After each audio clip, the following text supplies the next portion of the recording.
Okay, guys, good morning.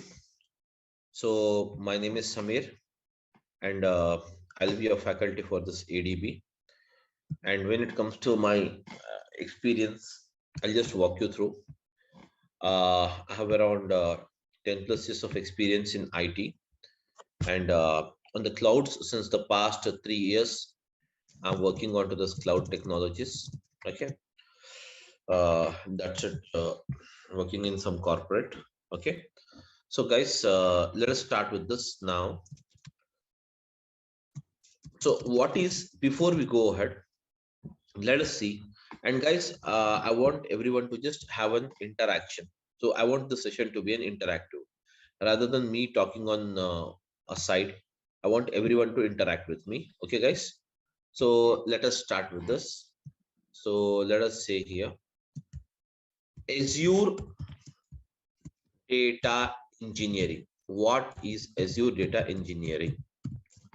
Yes, guys, everyone, I'm audible, please. It's audible, Samir. Audible. Okay, so now this is what is Azure Data Engineering. So basically, Azure Data Engineering is packed is a is a packed into the is a packed in the form of services. In the form of what is that? Services. Azure Data Engineering is packed in the form of what? Services. The following are the various services provided for various operations in the that is nothing but in the Azure Data Engineering. So the following are the services. Let us see what is a first one. What is it? You have it. We have the first one here as a Azure is Azure Databricks. Azure Databricks. And then we have the next one after this. We have the Azure Data Factory. And apart from this, we have the next service that is called as Azure Synapse. Azure Synapse. And next one after this, many services are there, but I'm listing few of them. Okay, so we have the Azure Artificial Intelligence, AI, or else we can also refer it as a ML, that is called as machine learning. Okay, so these all are the services packed into this Azure Data Engineering. That means all end-to-end solutions for the data. That is nothing but data engineering means end-to-end solution for the data. So now, guys, what is this Azure Data that is Azure Databricks is used, and what is the purpose of it? So, guys, this service called Azure Databricks is provided by the Microsoft to perform the job of ETL. So, guys, what is this ETL? Where ETL stands for what? Extraction, transformation,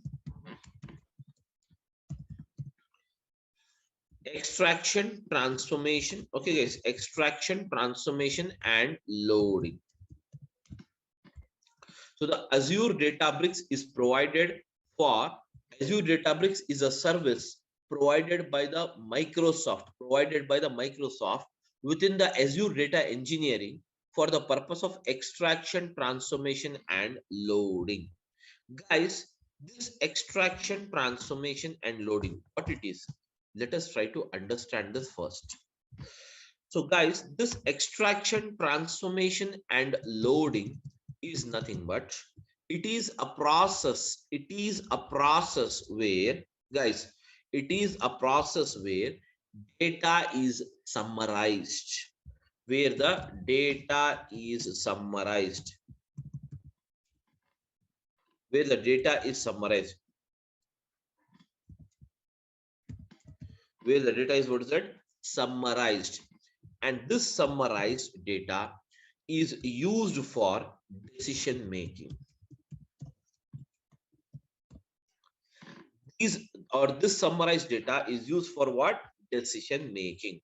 So whereas what is this process of extraction, transformation, and loading? So this process of, guys, extraction, transformation, and loading, this process of extraction, transformation, and loading basically consists of, requires the following. What is that? Source, that means what? Source, and the next one, it requires as a target. Source and the target. Now guys, what is a source and what is a target? So basically, between the source and the target, this process of ETL is applied always. Okay, irrespective of whatever the thing you service we use it. Generally, I'm talking about the ETL. That is nothing but ETL is the process where the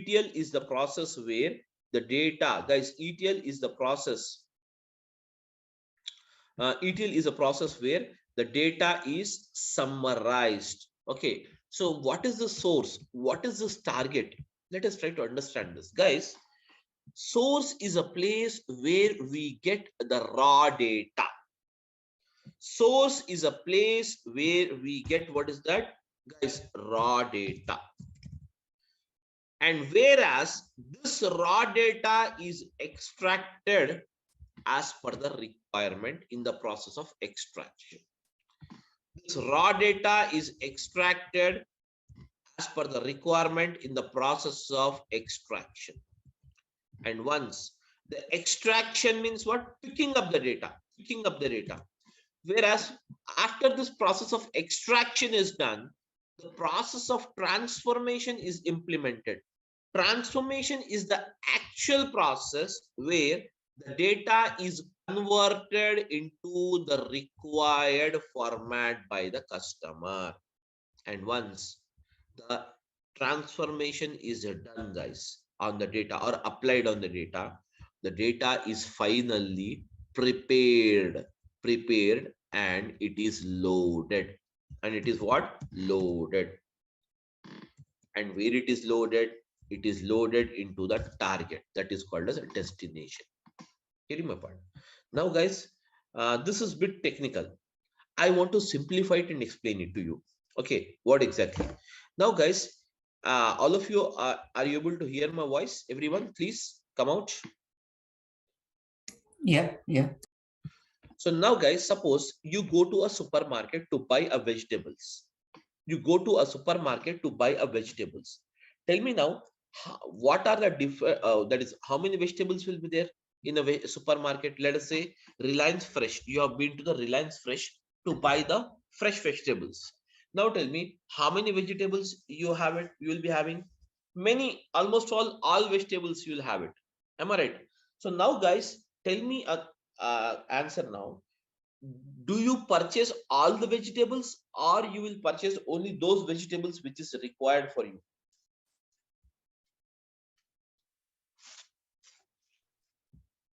Yes, my question is that you have been to a supermarket. Yes, guys, you have been to supermarket and that is more supermarket, or you have been to a that is Reliance Fresh, where you can find many vegetables. Are you going to purchase all the vegetables or some of the vegetables? Only required vegetables will purchase. Required. That means before leaving, you will decide what curry has to be cooked. Based on that curry, you're going to buy the vegetables. Am I right? Some 2-3 vegetables. So now what you're doing is, suppose you have been to a supermarket and picked up some 5 vegetables out of some 100 vegetables are there. Different varieties of 100 vegetables are there. Out of those 100 vegetables, you are purchasing only 5 vegetables. Why those 5? Because that is required for the cooking process. You want to cook only those 5. Am I right? You're picked up. What you will do, once you pick up, you'll put it into your basket, bill it off, everything is done. Now you will come home. Now tell me, what is the form of vegetables now? It's raw form. Yes, exactly. Very good. So the vegetables in the raw form. So now guys, what you will do, you have to eat those vegetables. as we are human, so we require to eat those vegetables, but we need to cook it. Am I right? Cook it. So what you will do, you will cut the vegetables, chop the vegetables, everything you will do it, and then you will put it on a, that is nothing but they will put it on a stove, and ultimately from the raw farm, from the raw farm, all the five vegetables you will pour it in one that is nothing but bowl, and you will cook it. You will cook it. That means you're converting this raw form of vegetables into cooked format. Am I right or not? Are you changing the form of vegetables or not for eating purpose? Yes, guys. Yes. Yeah, you have converted. Ultimately, the vegetables are cooked. The vegetables are cooked. Now the curry is ready. So that means what you're doing, you have bought the raw vegetables. You have first of all picked up the vegetables. You have been to the supermarket and picked up the vegetables. And once you have picked up the vegetables, what you are doing, you bought them home and cut it off and chopped it. And once the chopping, everything is done, you are changing the form of those vegetables from the raw form to what is that? Cooked form, as per our requirement. Ultimately, once the vegetables is cooked and ready, then what you will do? Finally, you will eat. That is nothing but called as what? Loading. Same way, guys, picking up the vegetables, picking up the vegetables from multiple 100 vegetables are there, but you are picking up only 5 vegetables. And those vegetables, picking up the process of vegetables from the supermarket is called as what? Extraction. It is called as the process of what? Extraction. Whereas the extraction is done, then what you are doing? Transform. That means you're getting them home and chopping them, cutting them, and putting them into the bowl to cook, and ultimately cooking those vegetables. That means you're converting the raw vegetables to what is that? Cooked format in the form of a curry. Am I right or not? Ultimately, once that is called as a process of what? Cooking is the process of transforming. Cooking is the process of what? Transforming. Ultimately, once the transformation is done, finally your destination is what? Your destination is the curry. So curry, you will eat it. That's it. That is nothing but finally the process of loading is nothing but the cooking. That's nothing but eating the same. So hence, this is actually you have the process in what? Extraction, transformation, and loading. That's it, guys. Nothing else. There is no technicality. There is no something is, where you need to worry about how the things will move on. All these things, you need not worry about this. Simply extraction, transformation, and loading is the process. Extraction, transformation, and loading is the process of converting the, picking up the required data, picking up the required data and transforming the data as per the requirement, and ultimately transformed data you will load it into the target. Okay, so guys, is it clear for everyone what is ETL actually? Yes, guys, I want an answer, ma, please. Huh? Yeah, yes, yeah. Okay, so before we see some examples on how actually this process is taken place, let us try to understand few more things here, then we'll come back to this. Let us try to understand first of all what is a cloud, what is a clouds, and what is an on-premises. Then we'll come back to this. Okay, so first of all, let us try to understand what is cloud. So now, guys, because what is it you have it? Azure data engineering is a cloud-based engineering, cloud-based data engineering. Am I right? So now, guys, I wanted to explain you, or let us try to understand first of all, guys, what is a clouds and what is an on-premises.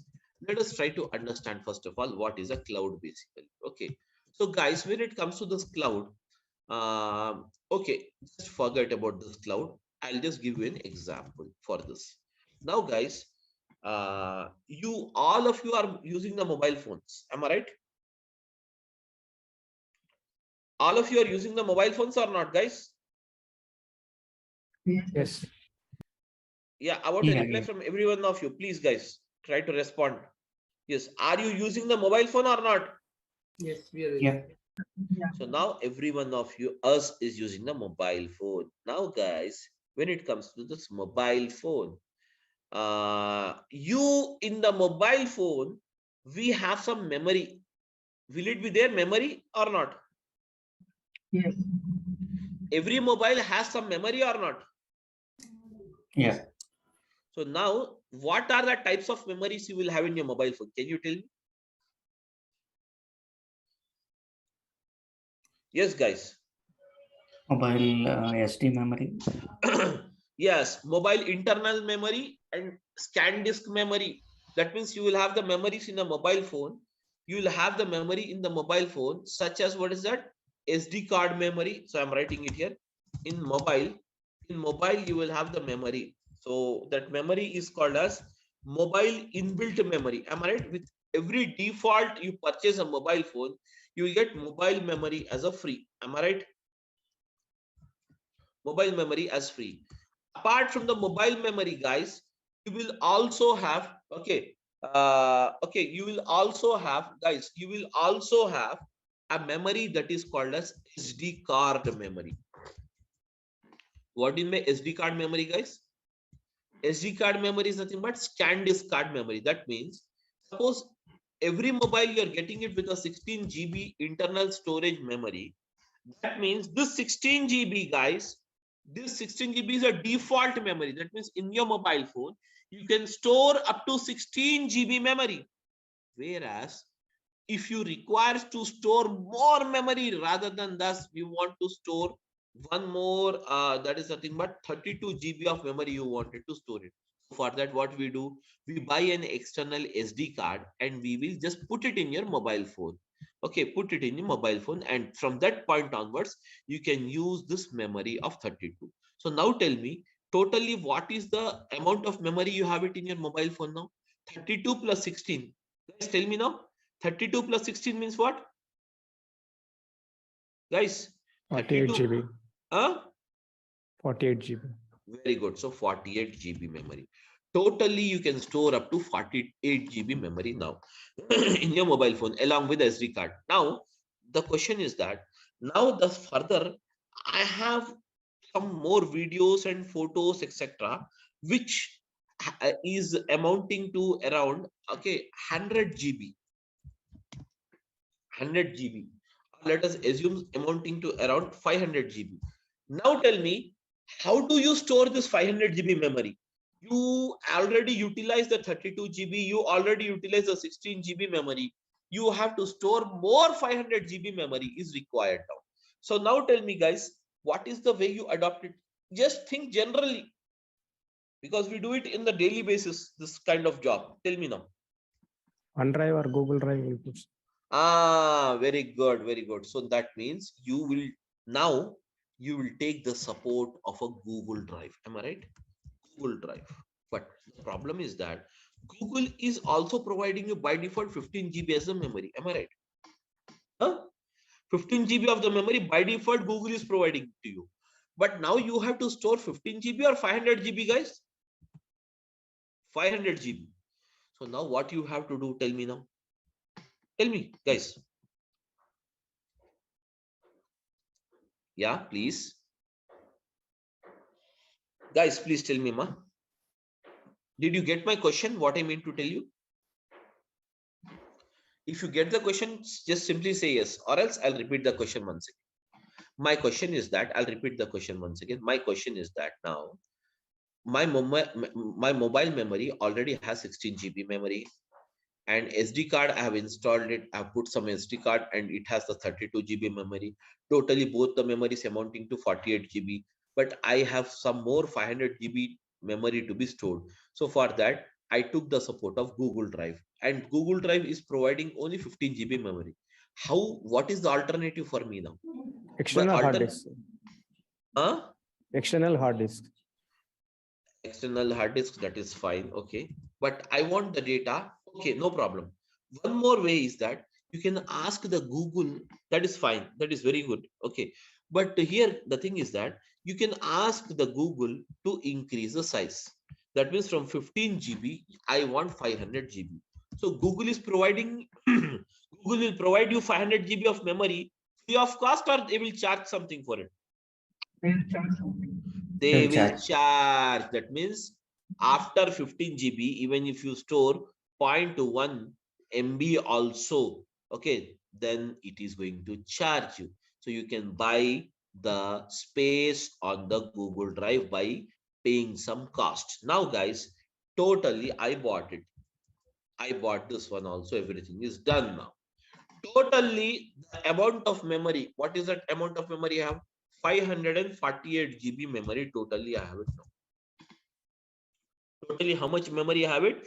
548 GB. That means 48 GB in my mobile phone and 500 on my Google Drive.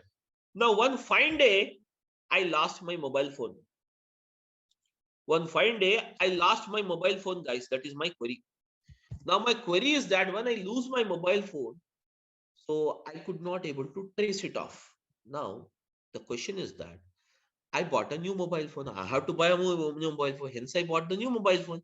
Now, once you bought a new mobile phone, guys, please tell me, can you recollect this 48 GB? Can you recollect this 500 GB memory or not? 500 GB is possible. 48 GB is not possible.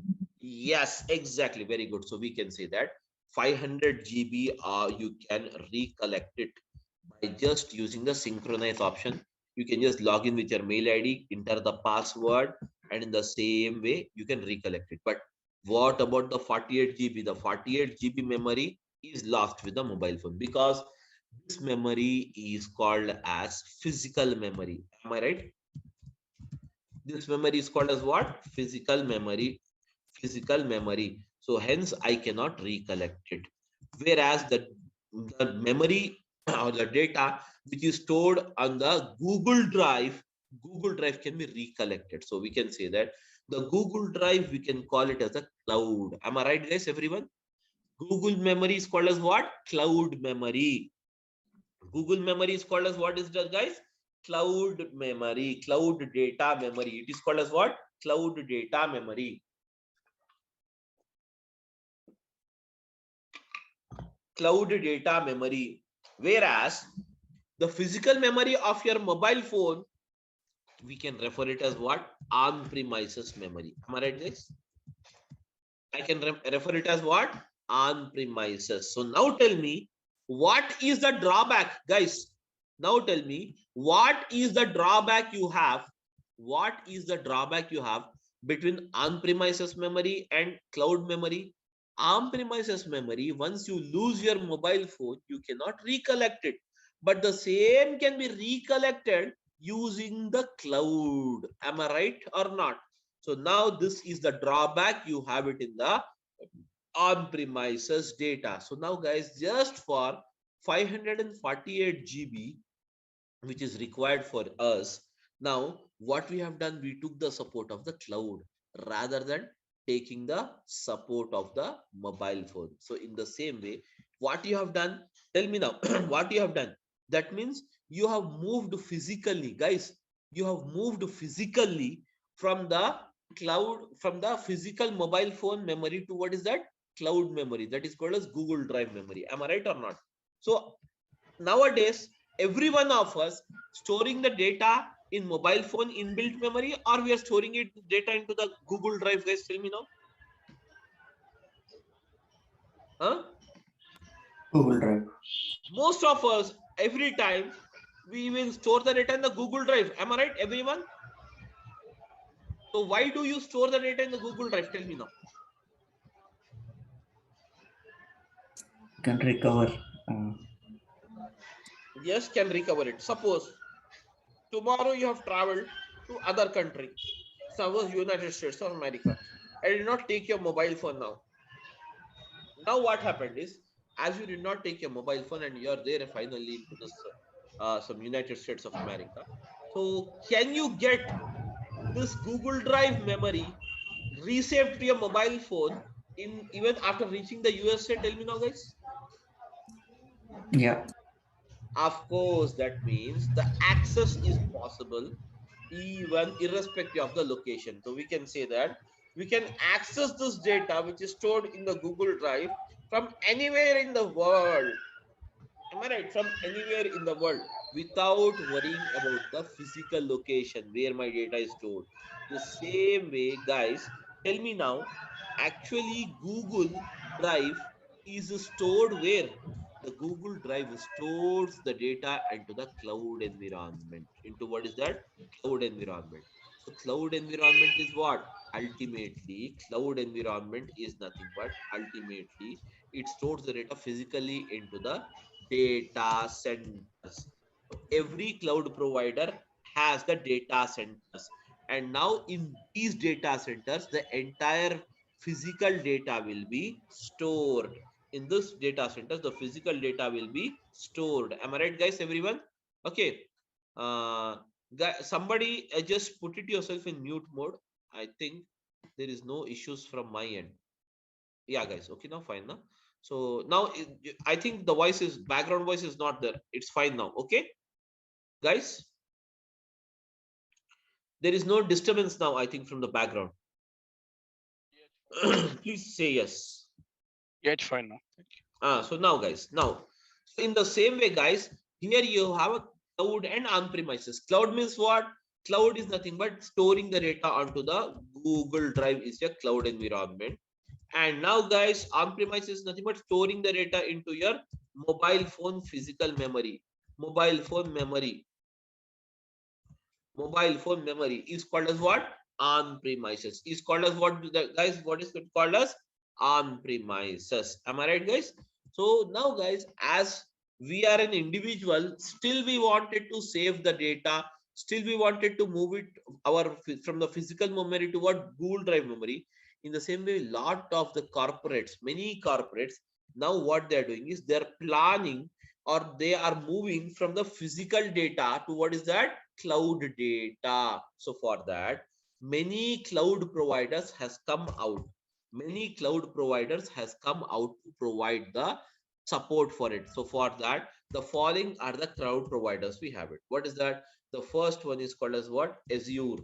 Azure is a cloud provider from Microsoft. So Microsoft, what it is doing is it is marketing their product, the cloud product. It is marketing its cloud product with a name called what? Azure. Okay. And then we have what is that? The next one provider as what? Amazon, or we can say AWS. AWS is from what? Yes, Amazon Web Service. Amazon Web Service. And the third one, what is that you have it? Google GCP. So we have the GCP, which stands for what? Google Cloud Platform.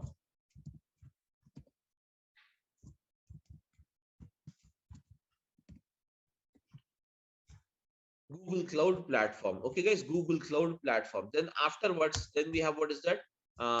Alibaba. This is the China-based. Okay, that is cloud provider. And now then we have what is that? We have the SAP Cloud. SAP Cloud. Likewise, then you have even the SAP Cloud is there, Oracle Cloud is there, etc., etc., etc.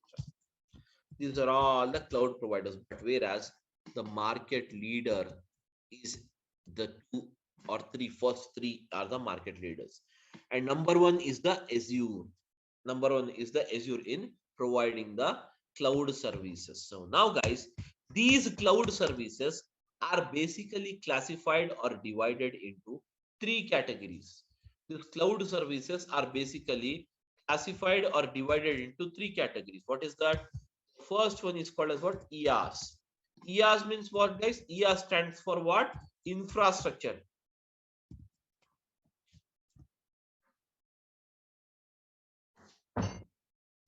Infrastructure as a service.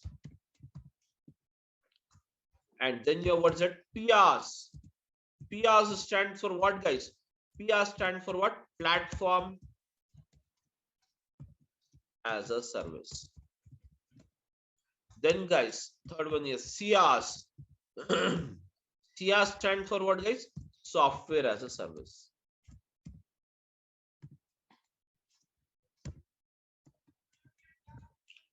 Software as a service. Guys, these are the three different services provided by the cloud providers. That means IaaS as a service, PaaS as a service, and CaaS as a service.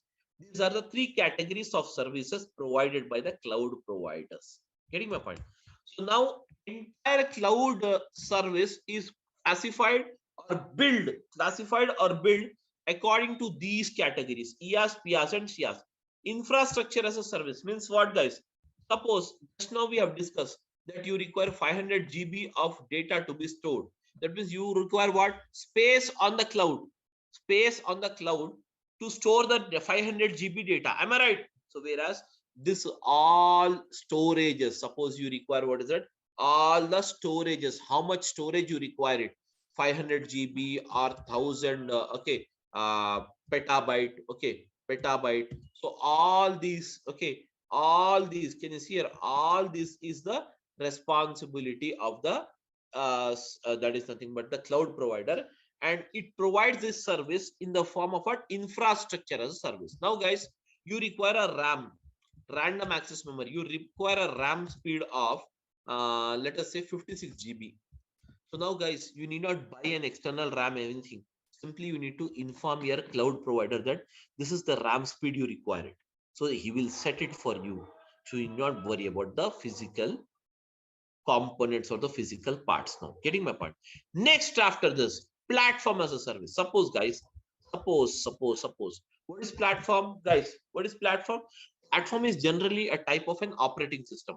Now guys, we are using Android as an operating system, and can you see here? That is nothing but Apple is using some operating system. Okay, so hence these are the various operating system. Okay, these are the various operating system used by the various that is nothing but various mobiles, we can say. In the same way, if at all you have a computer, so generally in the computer, what is the operating system we use it, guys? Can you tell me what is the operating system we use it in a PC, guys? Tell me now. Generally we use the Windows as operating system. But now my question is that I have a very massive amount of data, and this massive amount of data is not supported on the Windows operating system most of the time. Let us assume banking data. Banking data is very huge, massive amount of data. So now it is not supported on the Windows operating system. Hence, we require some other operating system that is called as what? Mainframes. Mainframes is an operating system. Mainframes is an operating system from what? IBM. So you need not buy the license of this. You need not worry about the operating system. Simply you need to inform your cloud provider Azure that you require the mainframes operating system. He will take care. And now guys, suppose you require some softwares. Softwares in the sense you require some reporting softwares, or you require some analytical software, such as you require some softwares, or you require any kind of reporting. That is nothing but, suppose you require Power BI, or suppose you require some Cognos. You need not buy the license of this, need not worry about this. Simply you need to inform your cloud provider that you require it. He is going to buy that for you. Everything is taken care by the, that is nothing but by the cloud provider in the service called what? Software as a service. So these are the three categories of services we have it. So whereas the cloud providers has divided their service based on these three, and based on these three categories only they will bill you. They are going to bill you. It is as simple as, guys, as simple as simply you log into this. You have the OTT platforms is there, Amazon Prime, Netflix, etc. What you will do, you will enter your mobile number and a password. That's it. You will enter it into the application, and once you enter into the application, if you want to watch a new movie, then you have to subscribe that particular premium subscription or not. Tell me now, guys. You need to buy a subscription or not, premium subscription, to watch a latest movie. Yes, tell me. Do we require to buy it or not? Yes, sir. Yes, required. So in the same way here also, whichever the service is required, in the same way, simply we need to buy it from the Azure. Buy means what? Here we are just that means utilizing it, paying it. That's it. Utilizing and paying the cost. It is just like renting off, renting off. Okay, without having an ownership, without claiming an ownership, you can do your task just by paying them. Okay, just by paying them the cost of the same. So whereas where these are the three categories of service provided by the cloud. Now guys, the cloud is clear for me and on premises is also clear for me. Everything is clear. But my question is that source, target, and this thing is done. Already this is also extraction, transformation, loading done. But my question is that what is exactly the use of the ADB that is called as Azure Databricks? What it does? We have to understand this. So now guys, let us come back here. When it comes to the Azure Databricks is a service of Microsoft, which is provided to perform the job of extraction, transformation, and what is that? Loading. To perform the job of extraction, transformation, and what is that? Loading. The Azure Databricks is a service of a Microsoft provided to perform the job of extraction, transformation, and what is that? Loading. Okay, guys. Now, when it comes to this Azure Databricks, exactly, let us try to understand this ETL with some example. Guys, here I have a data. So let us say here, I have some data here. So I'm using, guys, I'm using it this as a source. And now I have the source. And now, guys, in the bottom, I'll write the target. My query is that I have a data of a supermarket, and supermarket data is given like this: product ID, product rate, product quantity sold, and date of sales.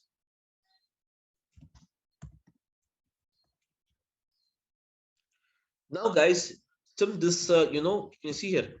Now my query is that, guys, uh, and here is the customer. The customer is here. The customer is here. The customer wanted to know, guys, this is a customer. That customer means what? The owner of the supermarket is a customer for us. The customer wanted to know what is the change in sales, or what is the sales difference on 21st of this month and 22nd of this month, whether the sales has increased between these two dates or not. He wanted to know first of all.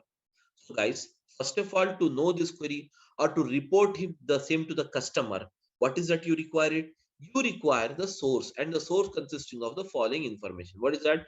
Product ID, product rate, product quantity sold, date of sales. Let us give the product IDs something like this. Product rate, let us give it as 100 rupees, and the quantity sold is 10, and then you have a date of sales. Date of sale is 21, guys, 21/11/2022.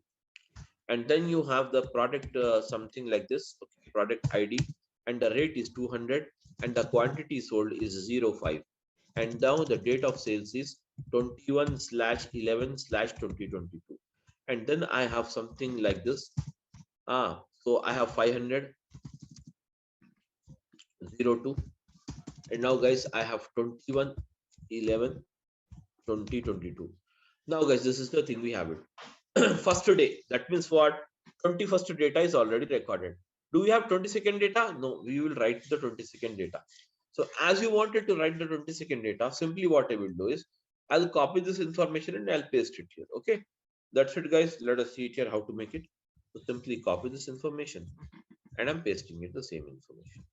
But now what I will do is, instead of this, I will make it as 200, rate is 200, and here I'll make it as rate as 300, and here I'll make the rate as 1000. That's it. Okay, just now guys, product quantity sold as it is, but I'm changing the date here. What's the date? 22, 22, and now guys 22, 22. Now guys, here you have it. Now tell me now, as you have this 2 days data, tell me now, the 2 days data is here or not, guys? Now to tell me, is there any difference in the sales? Is there any difference in the sales from 21st to 22nd? Can you tell me, guys? Yes, different is there, sir. Different is there. Difference is there. How can you say? How can you say? Just by looking into the data. Am I right or not? Just by Yes, looking yes. into the data, yeah, just by looking into the data, you can say there is a difference. Why you are able to say? Because you have only how many records are there, guys? Totally 6 records. Very simple, small data. You can look it here and decide it. Am I right or not, everyone? Huh? Yes, sir. Yes. Yeah. Yes. If you have massive amount of data, can you look onto the data and decide it or not? Suppose each table having yes. some 1 lakh records. Can you decide it by looking into the records? No, not possible. Not possible. So for that, here we use the technique. What is that? ETL. Let us see how the ETL is applied here. Extraction. ETL stands for what? Extraction. Extraction. Extraction. Let us see how the extraction is done here. The first process of extraction is that where you have to pick up. Where you have to pick up. Do we require the product ID to find out the net sales amount of the day? Do you require the product ID, guys? Not required. Not required. Do you require the product rate? Yes, required. Required. Quantity sold? Required. Date of sales? Required. So now, guys, I'm picking up these 3 columns. Picking up these 3 columns is the process of what is that? It is the process of extraction. It is the process of what? Extraction. Now the columns are picked up. Now, guys, next comes transformation. Picking up is done. Transformation.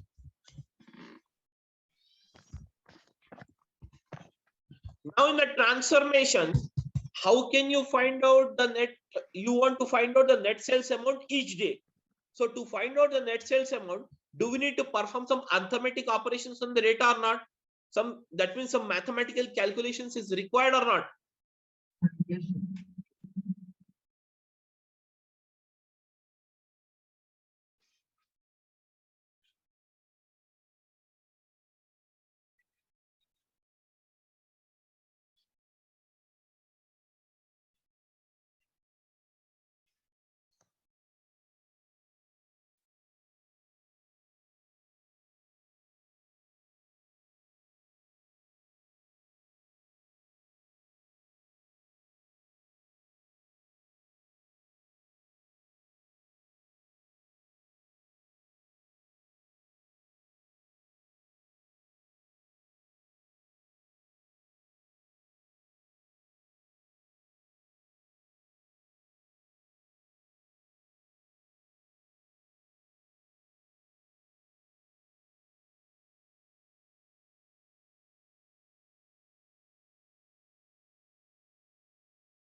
Hello, can anyone hear the voice?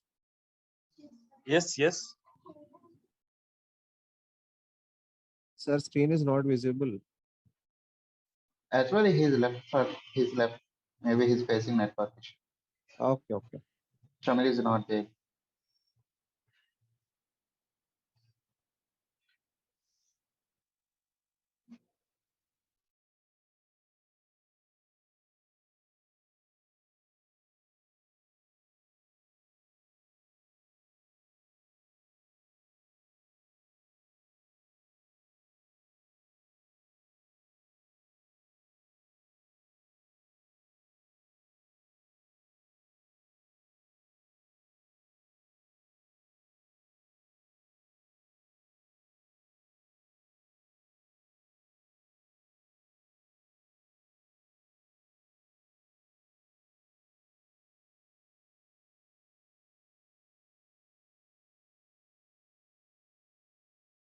Sorry, guys, got disconnected due to some network issue. Sorry. Okay. Hello, I'm audible now? Yes. Yeah. Yeah, I'm audible now. Yeah, so got disconnected due to some this thing, network issue. Okay, so now guys, okay, we were just a minute, so just a minute, I'm just looking out for this. I don't have this host rights. Just a minute. Let me call the people to provide me the host right, because once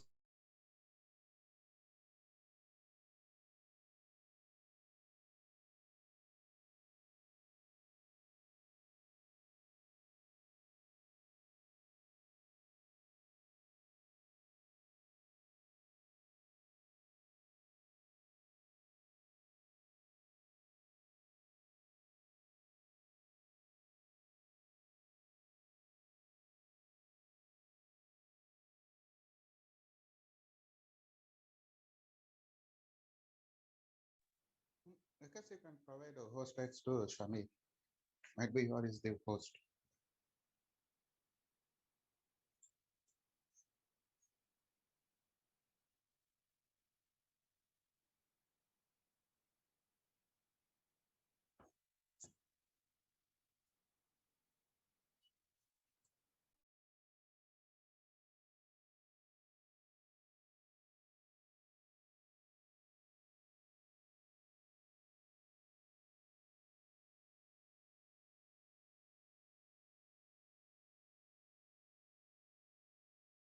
I'm audible, guys. Please tell me, I'm audible. Yes, yes. Now, guys, see here. So we have what is that? We were discussing about the calculations. 100 into 10 is what is 1000. 200 into 5 is what? 1000. 500 into 2 what? Again, tell me now, guys. 1000. Now tell me, guys. You have one totally. Calculate the sum here. What is the sum? Can you tell me the sum, guys? The sum of these three is what? Yes, guys, the sum of these three is what? It is 3000. So I can say that. Can I say that here? Can you see? 3000 is the net sales amount. Am I right, guys? Am I right, everyone? So this you are doing it under the process of transformation. Now, it is done for the 21st day. What about the 22nd day? Guys, can you tell me? Please come out, all of you. Help me out in this. Yes, guys. Tell me now, for the 22nd day, 200 into 10 means what? 200 into 10 means what, guys? Tell me now. 2000. 300 into 5 means what, guys? Tell me now. 1500. Yes? Huh? 1500. Very good. 1000 into 2 means what? 2000. Very good. So now calculate the sum now. 5500. Very good. So now, guys, 5500.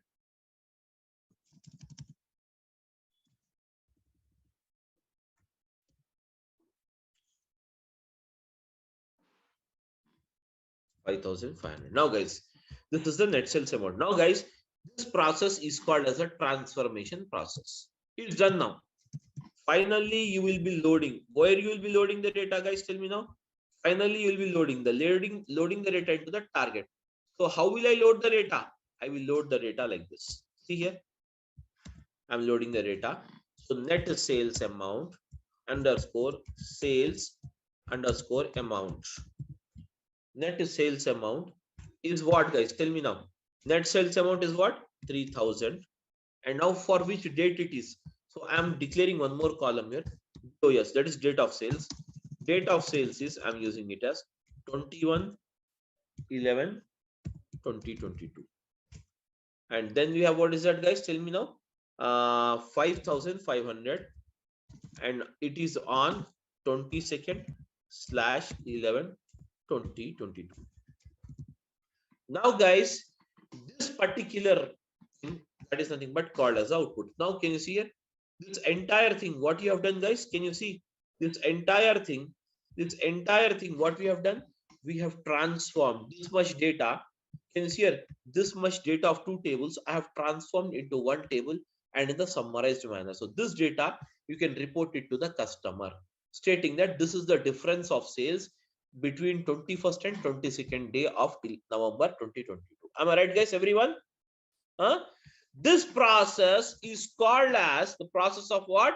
Extraction, transformation, and loading. And this is done by using the Azure Databricks here. By using what is that? Azure Databricks. It is done by the process called what? Using the service called what? Azure Databricks, where extraction, transformation, and loading of data is done by the Azure Databricks. Clear, all of you now? Now, as a part of this course, guys, we are going to see this Azure Databricks. Okay, Azure Databricks, and the total duration of this course will be 60 hours. Okay, 60 hours, but it will be, we are quoting it as 60, but it will go beyond the 60 hours because we have many live scenarios we are going to look into. Okay, and that's the thing, we have it. And we are going to start the classes from tomorrow, the same 10 o'clock in the morning. Okay, guys, 10:15 in the morning. That's the timings we have it. 10:15 to around 11:30. Every day you will have 1 hour 15 minutes class, 1 hour to 1 hour 15 minutes class.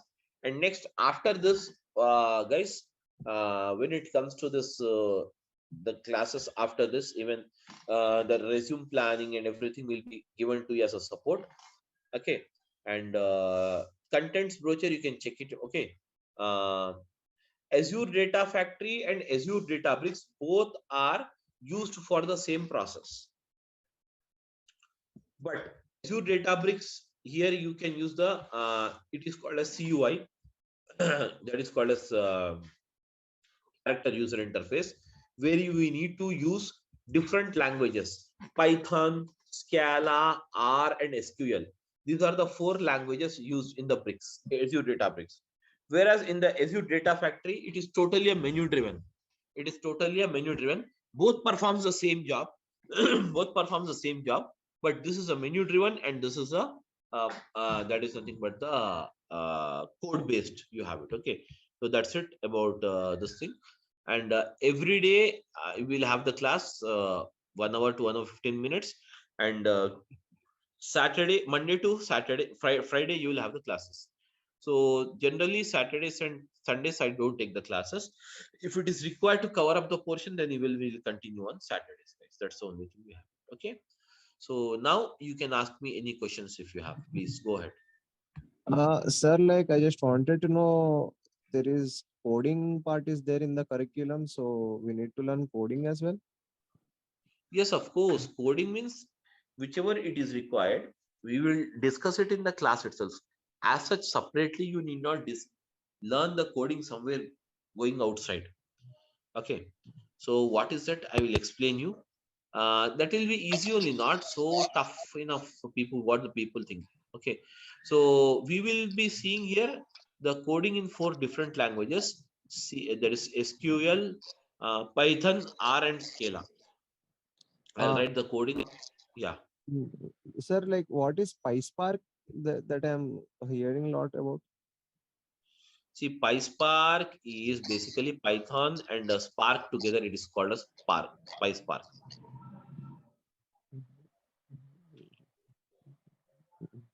PySpark. Okay. Okay. Do we need to learn that also for ADB? Yes, of course. I will teach you that PySpark also. I'll teach. Okay. Okay. Okay. Thanks, sir. That's thank you. Any other questions, guys? Sir, this is a duration, sir. Duration will be 60 hours. Okay. Okay. 60 hours. Azure Data Factory. Huh?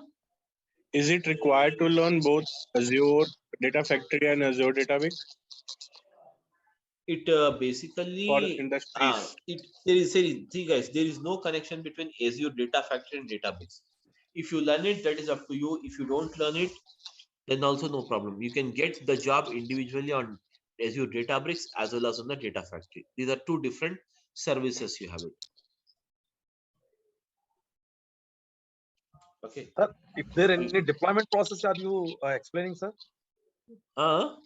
Deployment processing. Yes, of course, deployment process we will see now anyways. Without the this is all a technical subject. Yes, sir. So ADF also there, right? ADF and ADB. Okay, deployment process is required. After that, finally, classes over, right? Yes. Yes. Sir, Yes. is We there will any see that combined deployment. batch for both Databricks and Data Factory? Is there any combined batch? I mean, See, you will have data factory batch is morning 7 a.m. started today itself along with you. And Databricks is this time. Combined batches means these are two different services. So I teach them differently. Yes, sir. Yes. Combinedly we'll see a type of a project anyways. A case study you can say, not exactly the project, case study I can show you.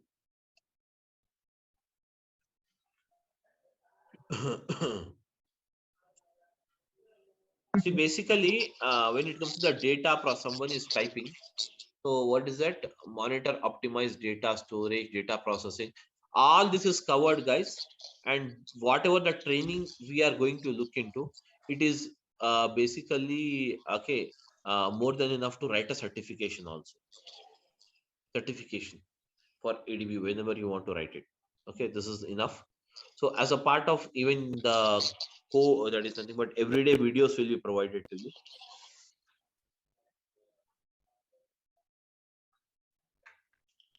That's it. sir, Any other questions if you have? You can.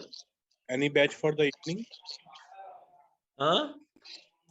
Any batch for the evening? Right now, no, there is no batch in the evening. So morning batches only we have it.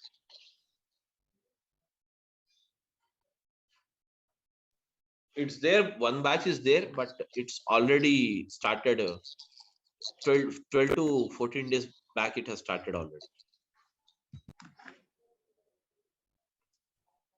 Yeah, 12 classes is already done with that. Samit sir, ADB and Uh. ADF both are providing Azure, right? Microsoft. What is the main difference between ADB and ADF? Basically, the ADF, what they are using is, if there is a project in where you are going to use the ADF and ADB both, the ADF is used for data ingestion process. Up to only data ingestion process only, the ADF they are using it. Further, after the data ingestion of the data, ingestion, that means insertion of the data. Okay, once the data is inserted, the data picking up the data from there and preparing or moving the data into Delta Lake and then performing the visualization. For all this process, we are using the ADB only.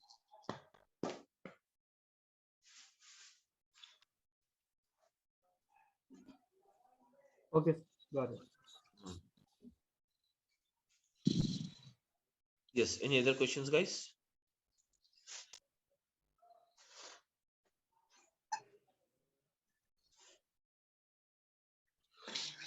Okay, Sir, that's it, guys. Any specific software we have to download for this? No software is required. No software is required. No licenses is required. Simple, very subscription. I'll tell you. I'll show you. You have to subscribe that. That's it.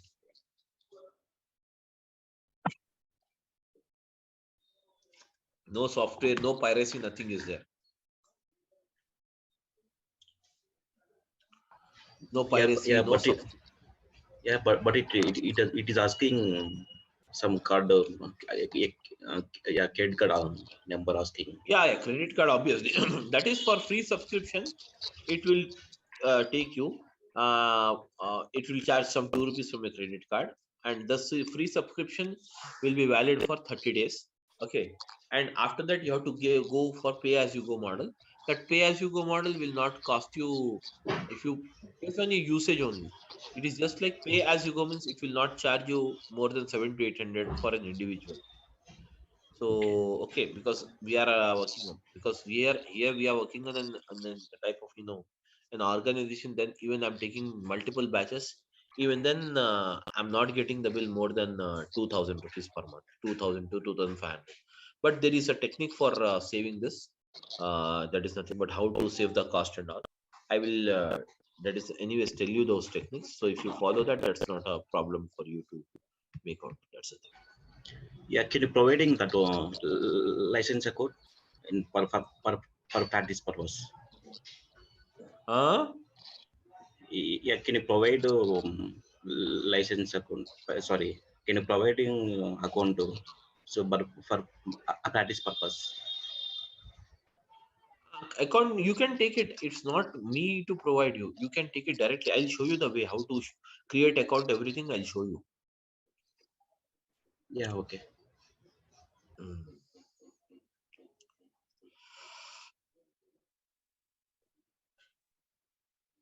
Okay, guys. Any other questions? Okay, guys. Thank you. Then we'll meet tomorrow morning at the same time. Yeah, please go ahead. Any questions?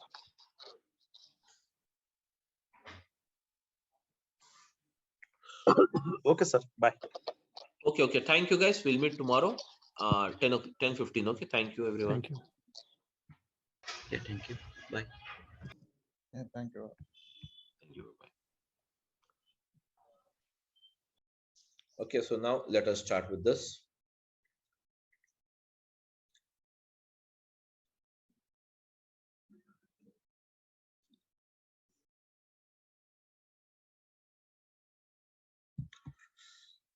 Okay, guys, so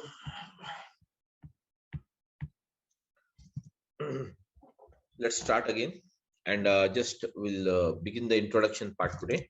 So guys, we're using it Azure Databricks.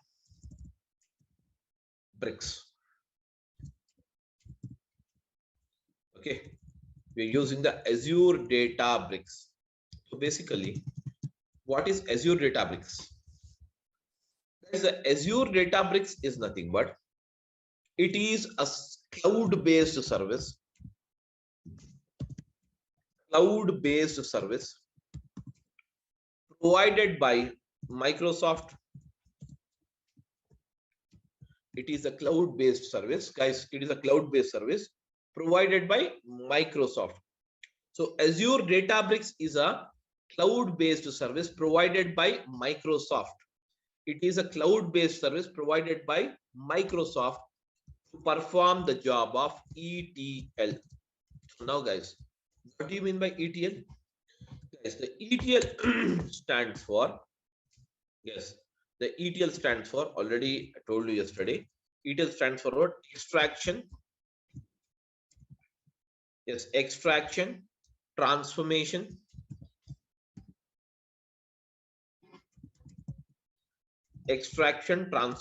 and loading.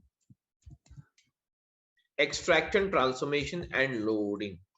Whereas this process of extraction, transformation, and loading is a process of, yes, is a process of what? Data summarization. Is a process of what? Data summarization. It is a process of what, guys? Data summarization. So extraction, transformation, and loading. This is a process of what is that? Data summarization. It is a process of what? Data summarization. Wherein for the process of ETL, that is called as extraction, transformation, and loading, guys, we require the following. What is that? We require the source. First of all, source means what? The source of data. Source, guys, source. And then we require, what is it? The another one as a target. We require the first thing as a source and the second thing as a target. So now, guys, when it comes to the source, what do you mean by source? Okay, guys, what is the source of income? The place from where we get the money is called a source of income. In the same way, a place where that is nothing but the source from where you get the data is called as what? Source of data. Source is nothing but actually it is, guys. Source is nothing but what? Actually it is. Yes, guys. Source is nothing but actually it is. Okay. Actually, it is the source of data. That is a place from where we get the data is called as what? Source of data. Okay, guys. A place from where we get the data is called as what? Source of data. So I'm using source of data. Yes, guys, source of data. So now, guys, tell me now the source of data. So according to you, what are the sources which are available from where we get the data, guys? Tell me now. What might be the sources from where you get the data? Now, guys, for example, now you're typing or you're recording some information of your expense, house expense. So where do you write your house expense generally? Nowadays, we are using in digital format only. We are not taking a pen and paper and writing the things. Everything we are digitally writing it. Tell me now, house expenses, where do you write it? In which type of file do you write it? Tell me now, guys. This much is the earning for this month, and this much is the expenditure you have incurred. You have to write all these things. So tell me now, how do you write it, guys? In which file you use it, or where do you write it in the computer? Can you tell me, guys? Somebody? Guys, am I audible? Yeah, am I audible, guys? Everyone? Yes, you're audible. So you're understanding what I mean to tell you? Guys, you're understanding what I mean to tell you? My question is that, suppose you have to write your household expenses. Not let us go into the broad scale. We'll just go to at our place. You want to write a household expenses. Where do you write this information? That is income, expenditure. You have to write it. What type of thing you use it? Are you going to use in Excel file, guys, or not? Yes. So that is nothing but basically your house affairs, or your that is nothing but house expenses and income. You're going to write in an Excel sheet, but ultimately that is what? That is but nothing but the data. That is nothing but what is that? Data. So we can say, what is that? Source of data is nothing but the place from where we get the data is called as what? Source of data. A place from where we get the data is called as what? Source of data. So we can get the data from what is that? Following files. We can get the data. Okay, files. What type of files, guys? Okay, but ultimately the files will also receive the data from what? Ultimately business. See, we all are working for the business or not? Even though you are working as a data engineer, that means you are working for a business or not? Tell me now, guys. Yes, everyone, you're working for the business. Am I right, everyone? Just give me a minute. Yes. Second. Just give me a second. I'll back.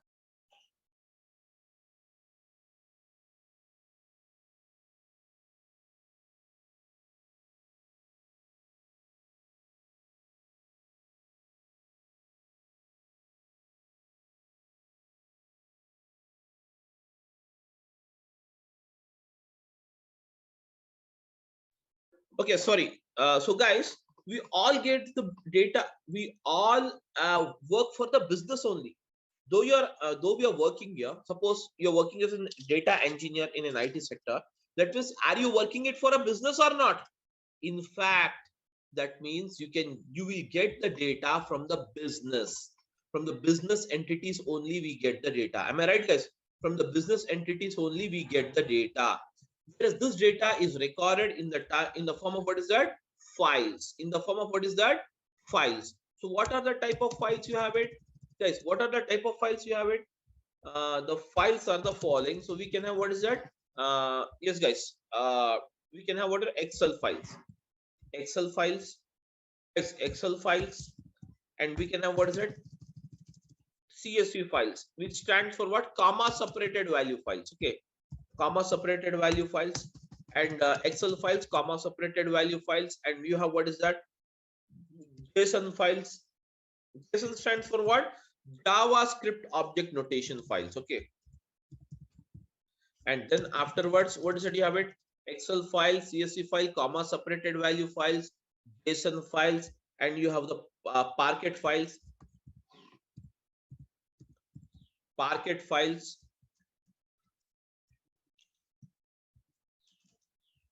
You have the Parquet files. Okay, guys. You have the Parquet files, and then you can have what? Avro files.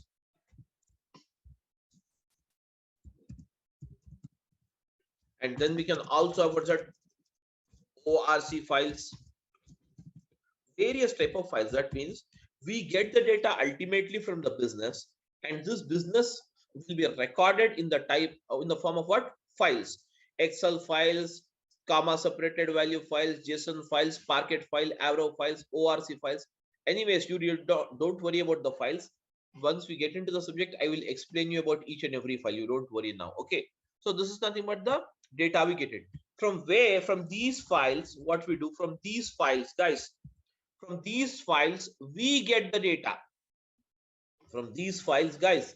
From these files, okay. From these files, we get the data. So ultimately, what we do, we pull in the data. We pull in the data by using the process called what? Extraction. We pull in the data by the process called what? Extraction. So extraction is done. And now, guys, this extraction is done by what? By using the ADB. That is called as what? Azure Databricks. By using the Azure Databricks.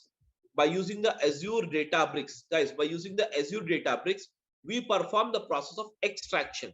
That means extraction of data. Extraction, the full name is what? Extraction of data only, guys. Extraction of data. Extraction. Then extraction is done. Then next, what is the process you have it? Tell me now, guys. The next process, the next level of processing is what is that? Transformation. So transformation is nothing but the ultimate requirement. Based on the requirement of the customer, you're going to change the format of the data. You're going to change the structure of the data.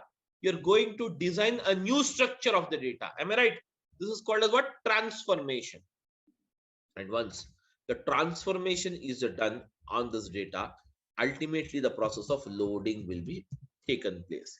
And loading means what? The final data, whatever you have it, will be transferred to the destination. That is called as what? Target. That is called as what? Target. Or we can say destination. We can say target, or we can say destination. We can say target, or we can say what is that? Destination. The data will be transferred to the destination. Am I right, guys? Everyone? Yes, guys, everyone is following or not? I want a reply, guys. If you don't talk, yeah, if you don't talk, I cannot understand what is your thing. Okay, so I want everyone to respond it, guys, so that I'll come to know whether you people are following or not. Okay, anyways, so this is the first. Now, apart from, guys, apart from getting the data from the files, we can also get the data from the business. We can also get the data from the business in the form of what? Database. And database can be what again? The database can be what? It can be Oracle database. It can be the SQL Server database. Okay, it can be any type of database you have it. Whereas this kind of database, can you see here? This kind of database, when you receive the data, we can say that we have received the data from OLTP system. We have received the data from what is that? OLTP system. What do you mean OLTP?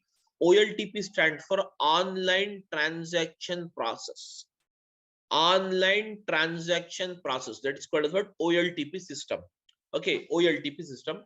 You will receive the data. Getting my point? You will receive the data from what? OLTP system. So now, guys, ultimately from this database, what we do, we pull in again the same process. We pull in the data by using the process of what, guys? Same process we perform it. Extraction will be done. That means using the ADB, we extract the data. We extract the data. And once the data is extracted, then what we do, guys? We perform the transformation on the data. We perform what is that? Transformation. Transformation is the actual process of data summarization or loading the data as per the requirement of the client. So now, guys, loading will be done. And finally, once the loading is done, guys, finally, once the loading is done, the loading will be done. Okay, the loading will be done into the destination. That means this is the destination.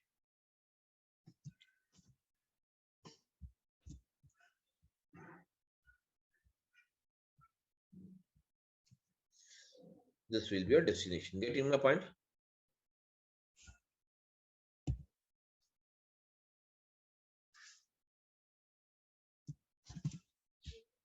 Now guys, destination.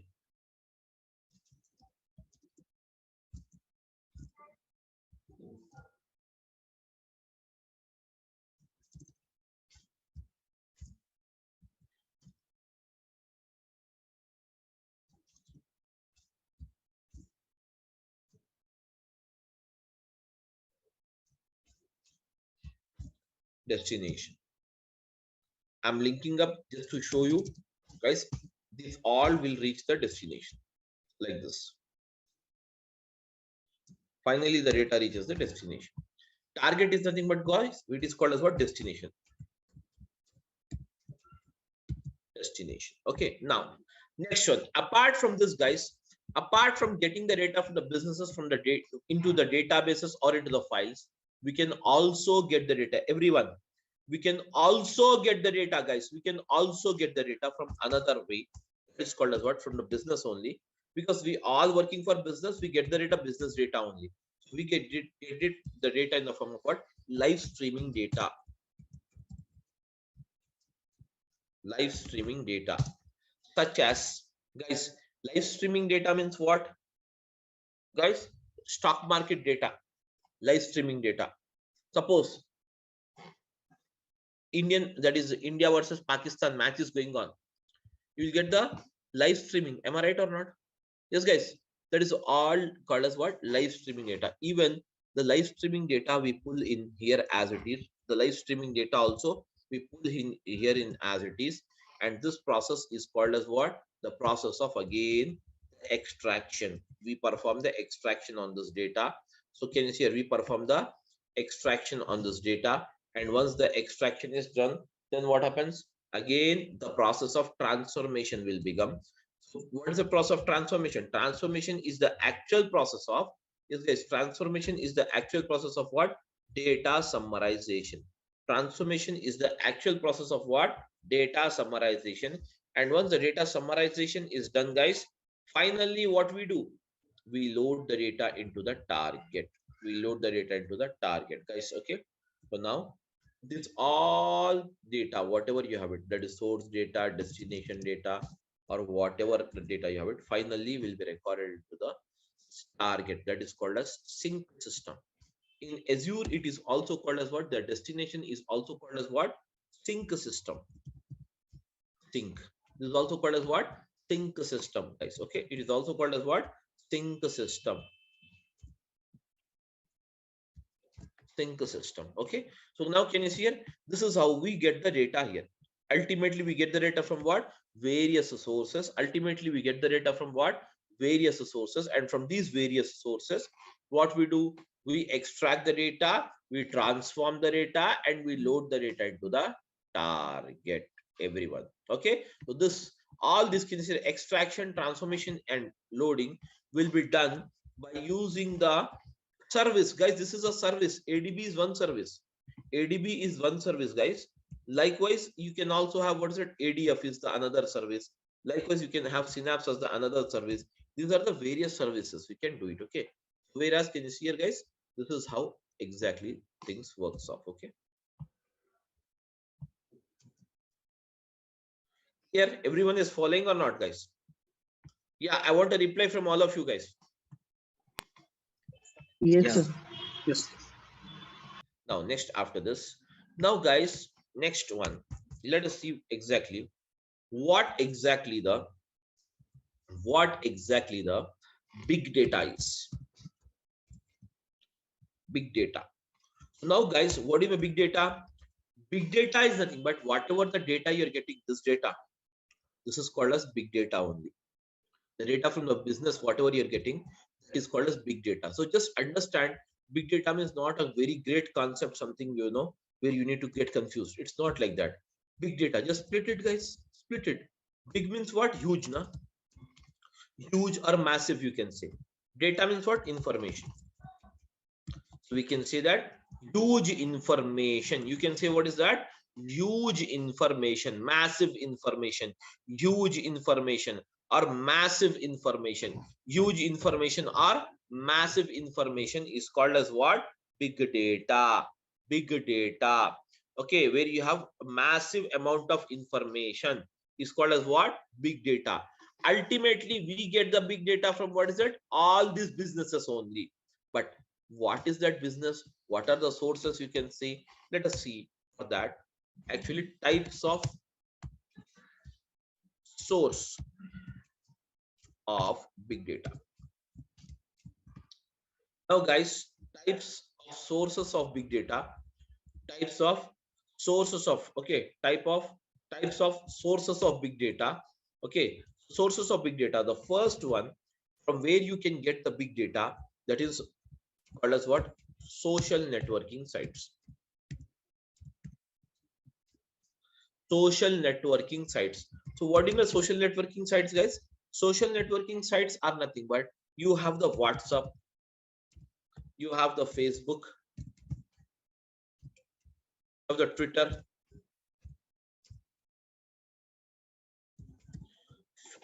WhatsApp, Facebook. Okay, guys, WhatsApp, Facebook, Twitter. Then you also have what's that? LinkedIn. Then afterwards, you also have what's that? Instagram. All this Insta and all these are what? These are all called as what? Social networking sites.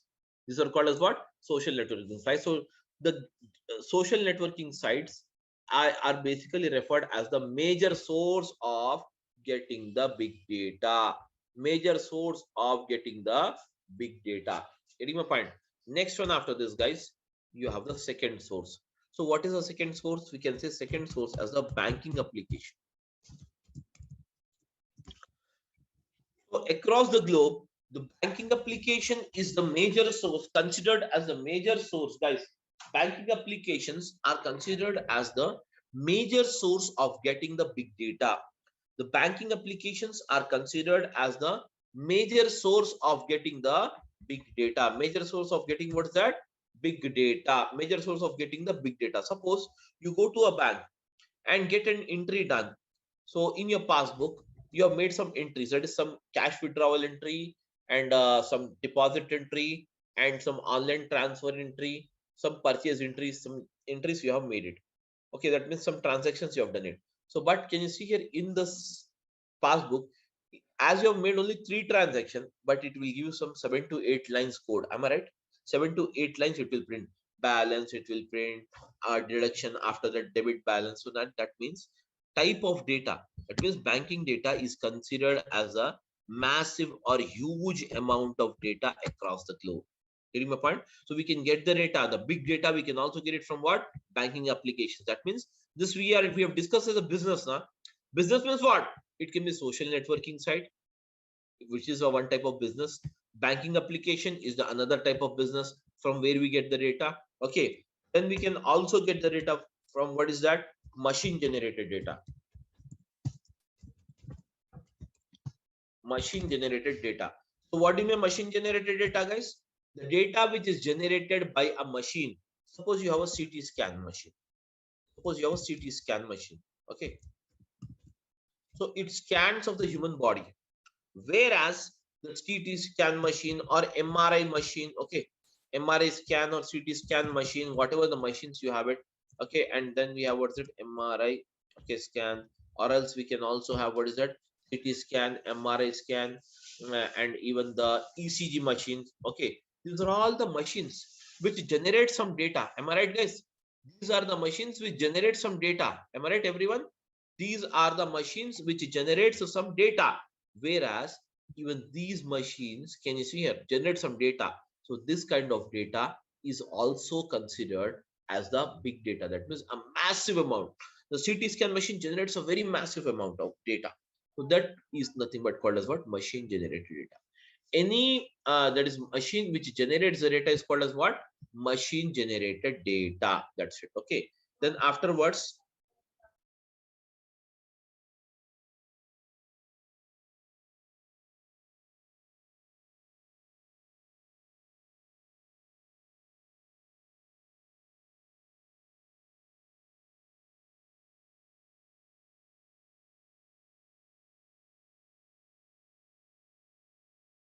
guys, just a minute, 1 minute.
Okay, guys, sorry. So now, guys, okay.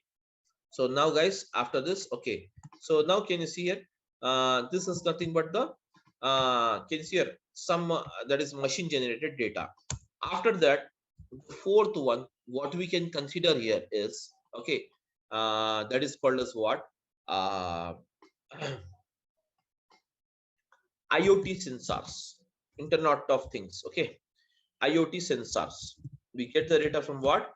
Sensors. We get the data from what? Sensors. These sensors basically measures what is that? Pressure. Okay, and then it measures the okay that is even the okay gas pressure. Okay, and then it measures even the temperature. Okay, and even the okay wind.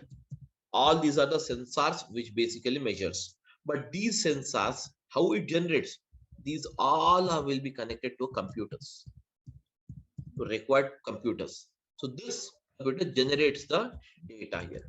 The data will be recorded here, and this data will be further processed or transferred to us like this. From in the files we received, we extract it, we transform it, and we load it.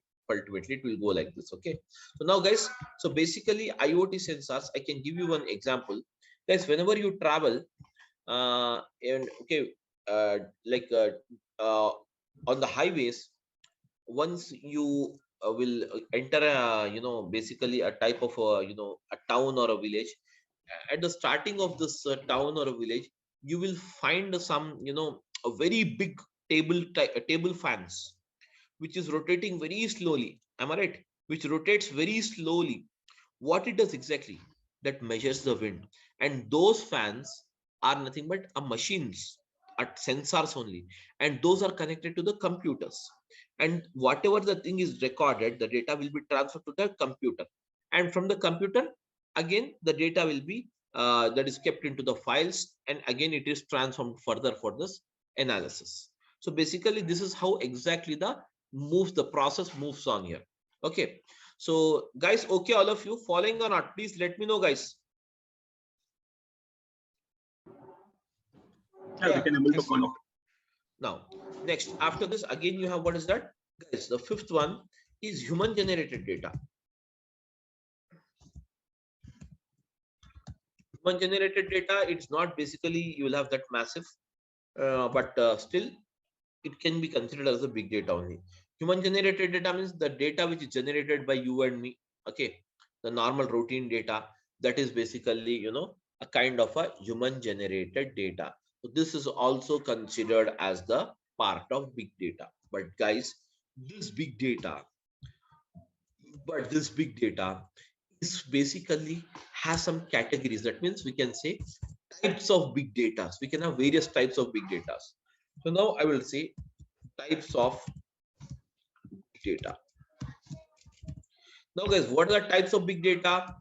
Generally, guys, you will have the following types of big data. The first type of big data which you can consider, okay, which you can consider that is first type of big data which you can consider. Okay, the first type of big data which you can consider, the first type of big data which you can consider is called as what? Structured data.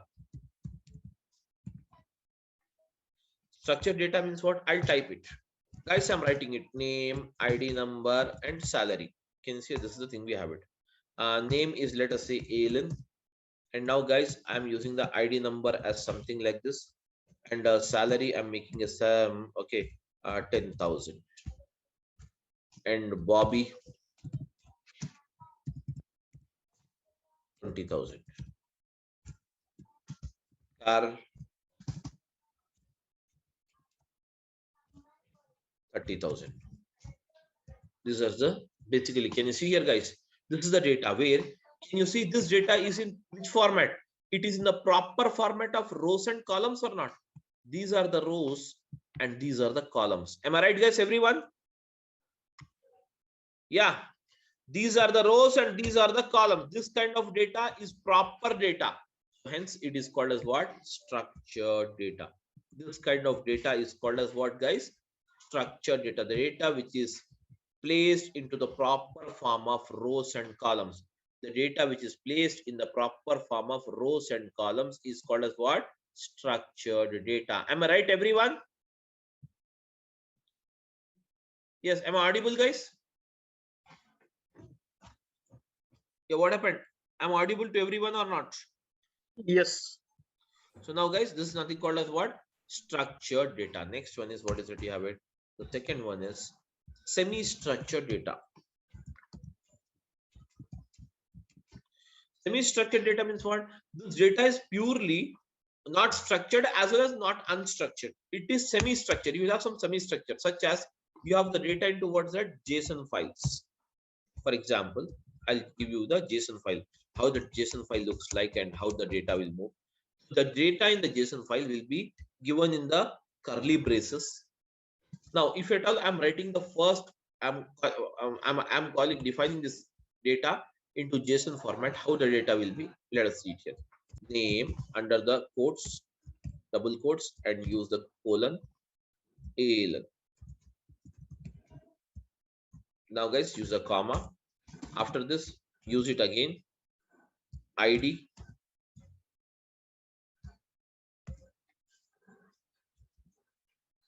ID. Then use it as it's a numeric data. Now you can place it normally. Again, we have what is that, guys? Under this, again, you have what is that? Car. That is salary. This is also numeric data, so hence you can leave it as it is. Do not place under this. And finally, after this is done, the data is closed, the braces. Can you see this kind of data is called as what? Semi-structured data. It is called as what, guys? Yeah, it is called as what, guys? Semi-structured data. This kind of data is called as what? Semi-structured data. And now finally, the third one is called as what? Unstructured data.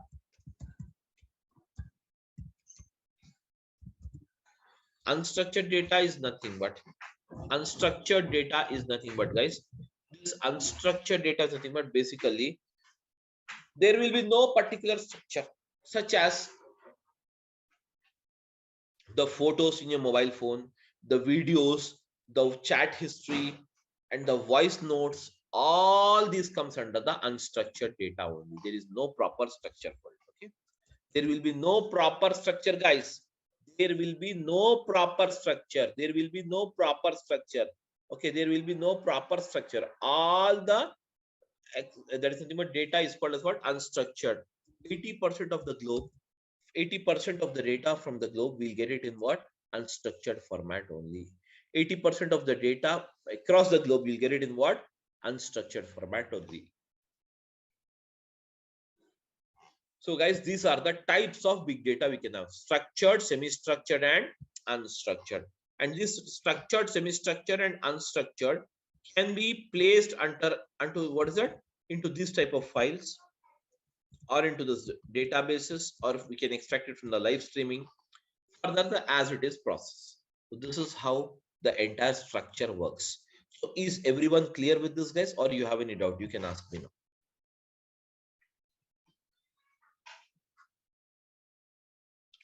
Yes, guys, tell me.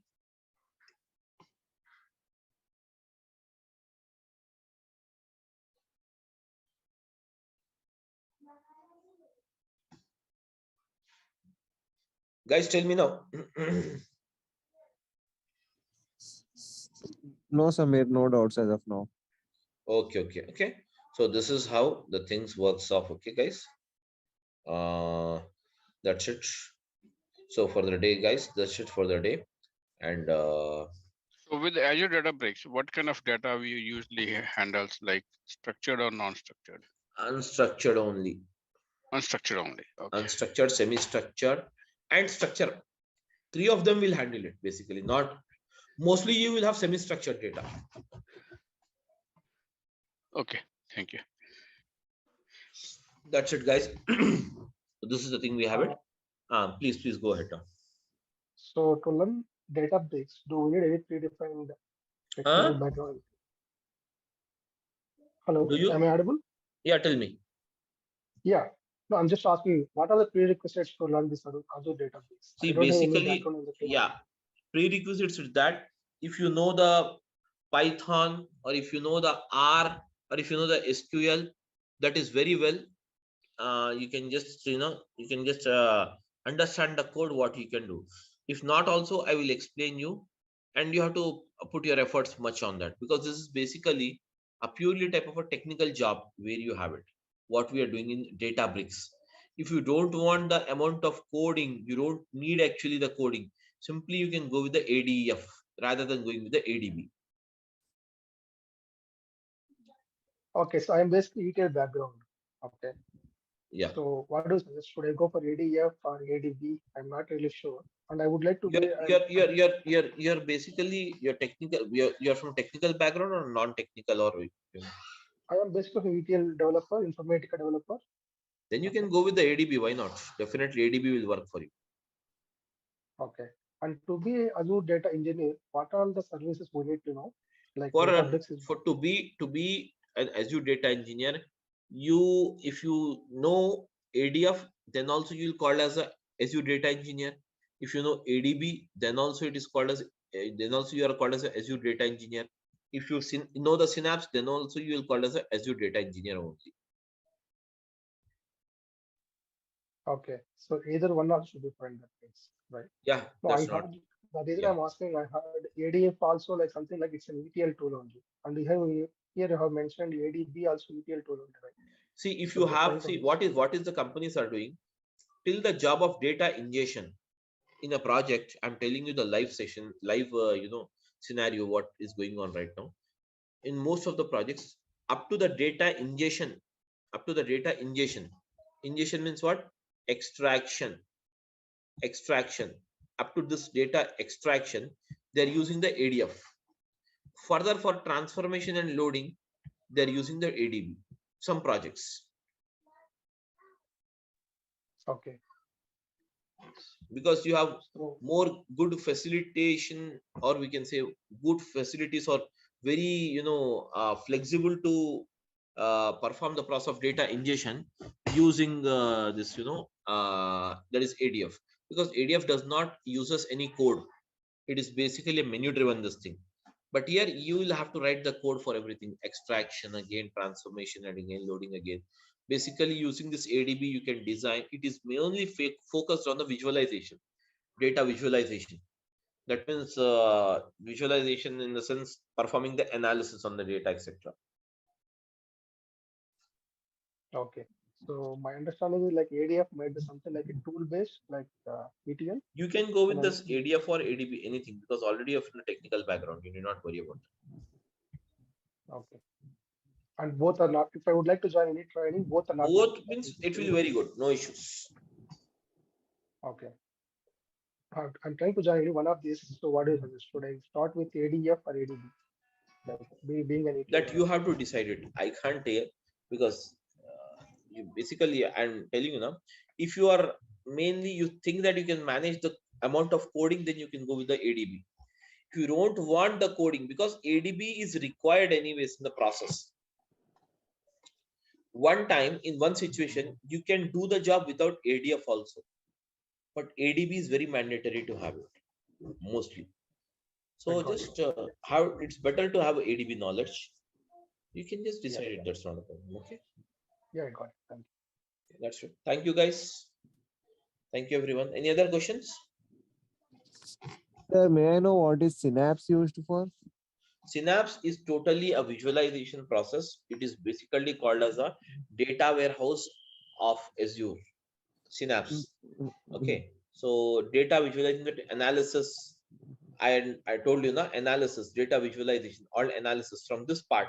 Once the data is loaded into that sync system, from here the data is picked up. And now we use a technique called OLAP, online analytical process. And this, on this, using this artificial intelligence or machine learnings, all this we apply it further on this data. Whereas can you see here the machine learning, artificial intelligence, or machine learning or artificial intelligence, all this is the part of what is that we have it. The Synapse performs this job, this type of job, more focusing on the visualization of the data. So, sir, like I just wanted to know, ADF and ADB are enough to crack a job in the current market scenario? More than enough, more than enough. Synapse, see, in this particular course, we are covering Synapse. We are covering integration with even the Snowflake. I'm covering integration with even the Amazon Web Services. Integration with all various things I'm using up here. So, anyways, you will not have anything where you need not do that. So you can do it very well. That's not a problem. Okay, so sir, ADF and ADB are enough, right? Yeah, that's more than ADF is enough. ADB individually is also enough. ADF and ADB combination, okay, if you have that, it's very good. If not, it's not like that. If you know ADF, you don't get a job. Definitely will get the job, even if you know the ADF or not, or the ADB. That's not a thing. There is a misconception in the market that if you know the ADF, you should also know this ADB, then only you'll get a job. It's not like that. These are two different services you have it. ADF has its own functionality and ADB has its own functionality. Okay. The only thing is just the market is a bit low, so worried, that's all. Market is obviously in this November and December, the market will be low. Okay. Always again, it will pick up after January 15th. Okay. That Thank is you, the sir. every year issue you will have it in IT sector. Okay. Whether you go with the training or whether you go for real-time jobs searching, everything. But the slang will be like that. See, every batch I'll be having 50 to 60 students, but this November and December I have a less amount of students. That Okay. obvious. That it does not mean that the market is down. Of course, the flow will move. It will slow down automatically. It will pick up because right now most of the times even in the US this is the ending of the year, so everyone will be prepared for Easter and everything, Okay. Christmas. So things will slow down because we are totally dependent on the all the US and the UK and Europe and where all the Western countries we're depending upon for the data, for project, everything. So obviously it will have an impact even on our life, isn't it or not? Yeah, correct. That's the thing. Okay, sir. Okay, that's it. Thank you, guys. Okay. Thank you.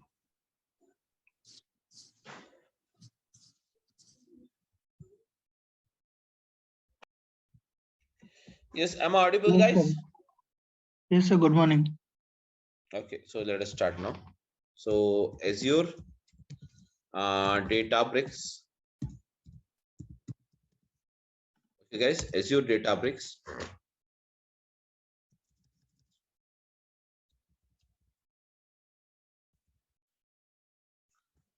Guys, when it comes to this Azure Databricks, okay. So as already you know that what is Azure Databricks? Azure Databricks is Azure Databricks is a service. It is a service, guys. Everyone, Azure Databricks is a service which is used to perform the job of, guys. What is that? Azure Databricks is a service. Okay, Azure Databricks is a service which is used to perform. Azure Databricks is a service which is used to perform the job of what? ETL, that is extraction, transformation, and what is that? Loading. Extraction, transformation, and loading. Okay. Between what is that? Clouds. Between the clouds and on-premises. Clouds and what is it? On-premises. Between the clouds and what is that? On-premises. Okay, guys.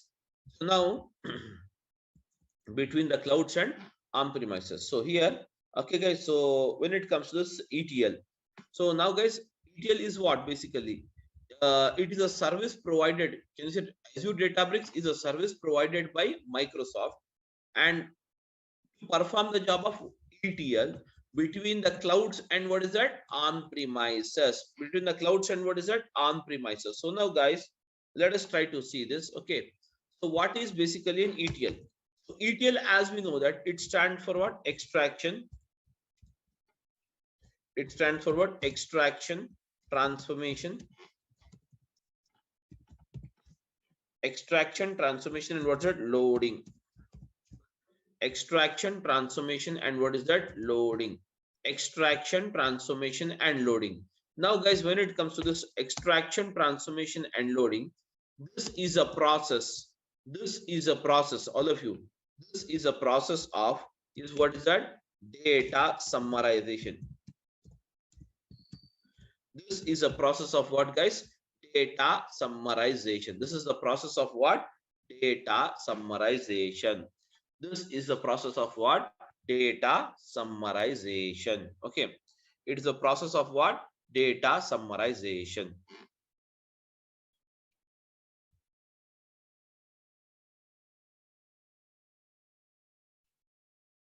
It's a process of what, guys? Data summarization. It is the process of what? Data summarization, wherein you have, what is that? Source. You have, what is it? Source data. Source, what is the data storage? What's that? You have it? Source data storage. So now, guys, source data storage or source is a place where actually we can find the data, and from the source ultimately we pass on the data to, what is that, guys? Target. We pass on the data to, what is that, guys? Target. We pass on the data to what? Target. We pass on the data to, what is it? Target. So can you see here we have, what is it? Source. Source means what? A place where we can find actual data. The place where we can find, what is it, guys? Actual data. All of you following, please? Yes, guys.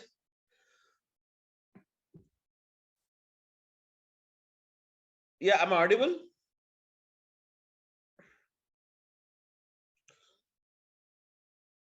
Yes, sir. Yes, sir. Okay. So now, so we have, what's it? Source. And source is nothing but what? A place where you can find the data. So now, in the source, we can get the data of type of what? Files, or else we can get the data in the form of, what is it? Databases, or else we can get the data in the form of, what is it? Live stream. We can also get the data from what? Live streaming data. Live streaming data. Okay. We can get the data from what? Files.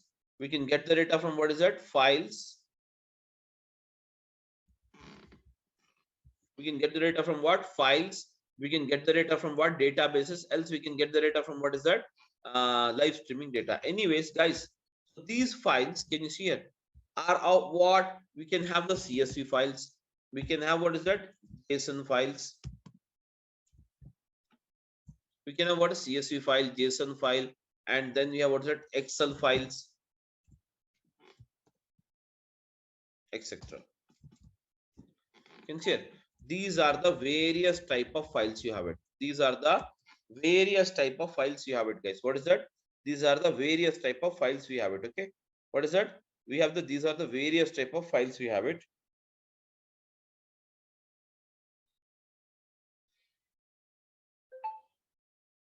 Okay, guys. So these are the various type of files you have it.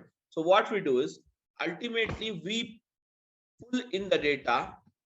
We pull in the data into this ADB, that is called as Azure Databricks. This is called as what, guys? This is called as what? The process of data ingestion. It is called as what? The process of what? Data ingestion. Okay. So then once we pull in the data, what we do? We perform the process of, so pulling in the data is a process of what? Extraction. And once the extraction is done, guys, and once the extraction is done, then you will have, what is it? Transformation. Then you will have what? Transformation. Transformation is what? Transformation is the process of, actual process of data summarization. And once the transformation is done, finally what we do, guys? Finally what we do? Perform the loading. We perform, what is that? Loading. So now all together, loading where? Loading the data into the, yes, guys, loading data into, what is it? Target. That is called as destination. Destination or target. Getting my point? So this is how we can make out using this. Or in the same process, even if you have, can you see the data access to be accessed from the database? So what we do? We using this ADB, that is Azure Databricks. We pull in the data, And now again the same process, that is called as E. Again, then you have what is it? T. What did you have it? T stands for transformation. Again, finally we put the data into what is that? Loading. Okay, what is that? Loading is a final process. And loading the data into what is that? Destination. So destination is what? Destination is the actual target. Destination, guys, destination is nothing but the actual target you have it. Getting my point, all of you? So these are the, and now even from the live streaming, if at all you want to pull in the data the same way, what is it you have it? We use the ADB. Okay, Azure Databricks. And then what we do? We use the, again, what is it? Extraction. And then we perform what is that? Transformation, guys. What is that? Transformation. And then finally we use what is that? Loading. We perform the loading. And now, guys, this loading will be done ultimately into what is that? Destination. What is that? Destination. Getting my point? This is how the entire process works on. Okay, extraction, transformation, and finally loading the data into this. Now, guys, even we have discussed it in the last class, but just I wanted to brush it up before we move ahead. Guys, use what is that? Let us see first of all what is a big data. Guys, you already know what is big data now. Yes, guys, what is big data? Big data is nothing but, what do you mean by big data, guys? Huge data. What is that? Big data is nothing but what? Huge data or huge information. Huge information is called as what? Big data. What is that? Huge information is called as what? Big data.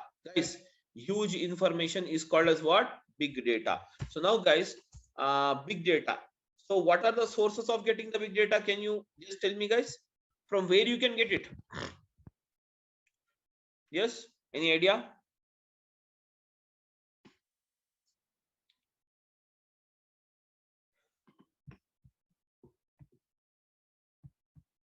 Yes, guys, I'm audible. Maybe event hubs, storage account. Okay, anyways, yeah, anyways, guys, we get the big data from various sources. So such as what? Social networking sites.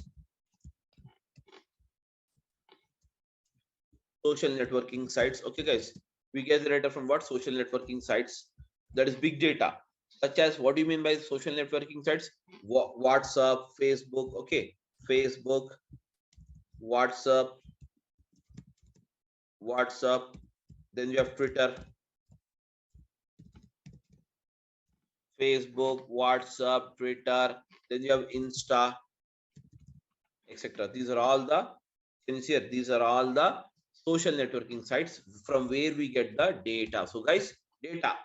So basically, what you can say, this is a business now. This is a business, and from the business we get the data. And data, what we do? Data, we put it in the form of what? Files or whatever the type you have it. And these files, we get it into ADB, that is Azure Databricks. And from here, we get the data into Azure Databricks, perform the job of what? Extraction. And then we do what? Transformation. And then we do what? Loading. And loading into what is that, guys? Finally, destination. Loading into what? Destination.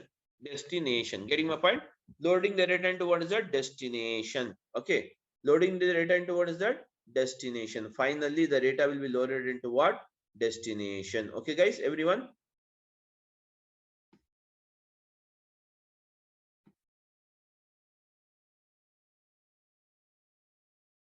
Yes, am I audible to everyone or not? Yes, sir.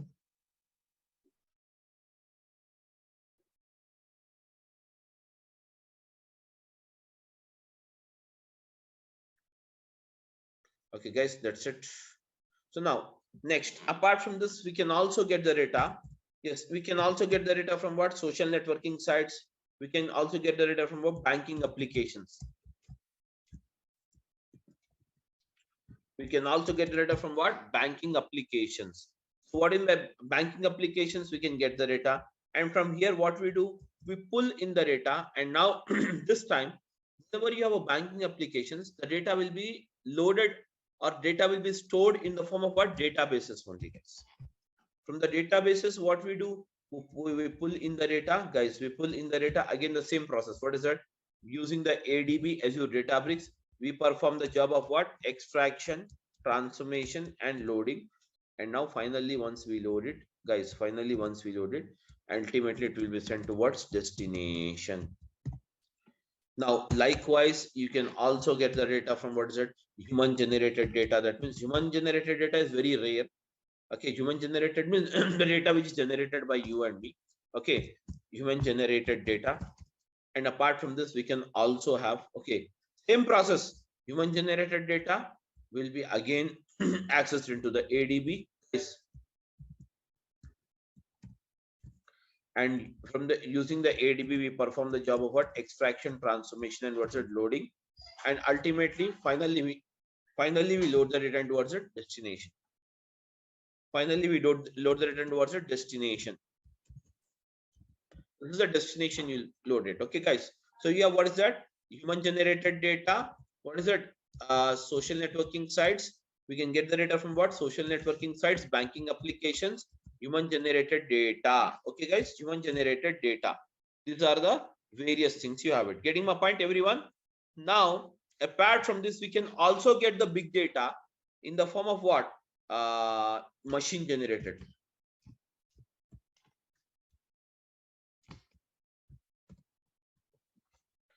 Guys, machine generated data. What is machine generated data? The machine generated data is nothing but the data which is generated by the machineries, such as your CT scan machine is there, ECG machine is there. Okay, guys, many machines nowadays, we have everything. We are surrounded by machineries. So every machine, almost all every machine generates the data. Getting my point, everyone? Almost all every machine generates the data. So now, guys, every machine generates the data. So now every machine generates the data. Okay, so whereas those generated, that is nothing but whenever the can you see here, the data is, can you see here, whenever, can you see here, whenever you have that is nothing but any kind of machine generated data is there. Okay, any kind of machine generated data, any machine generates the data, that data, guys, will be recorded. The data will be recorded into what is that? The following. What is that? It can be in the form of what? Live streaming, databases, or files. That means live streaming is a process where you get the live data. So such as, what is that you have it now? ADB. Again, the same process, ETL.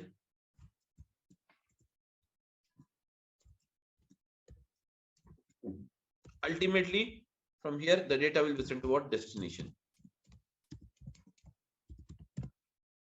Now, guys, okay, these are the various, that is nothing but sources of getting the big data. That is social networking sites, banking applications, human generated data, machine generated data. Okay, live streaming data is nothing but just like the stock market. You'll be getting the stock market data. Okay, leave about stock market, guys. Live streaming data is more similar, I can tell you. Cricket match, we all must be watching the matches, am I right? In that you will have live score, na guys? Live score, that is called as what? Live streaming data. Getting my point? That is called as what? Live streaming data. Okay, guys, so now anyways, we can capture even the live streaming data and perform the job here. So now, guys, this is the thing you have it. So now, after all these things are completed, now guys, this data, we get the data here. What we do, we get the data from what's it? Files, etc. into the ADB. And now ADB, from ADB perform the job of what? Extraction, transformation, loading. But here in ADB, where the data is stored, the data is stored in ADB in the following storages. So we can say that storages in Azure means what? The following are the storages which we require it to store the data in Azure, guys. If you store the data in Azure, you can use it anywhere, guys. You can use the data anywhere, guys. You can use the data anywhere. That means you can use the data in that means you can use it by using the ADB. You can using the data by whenever we use the Synapse.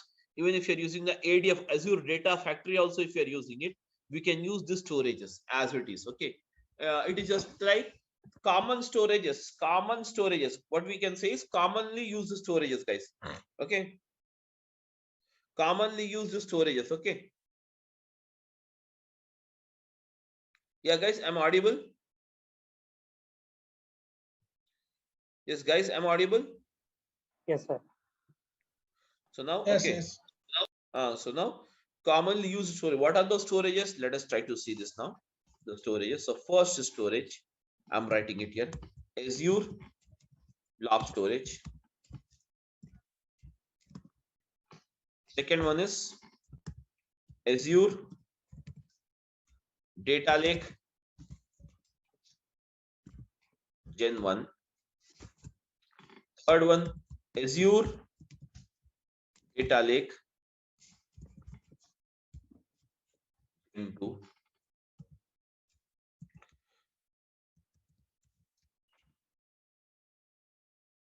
Azure Data Lake Gen 1, Azure Data Lake Gen 2. Okay. Then next one, what is it? You have it.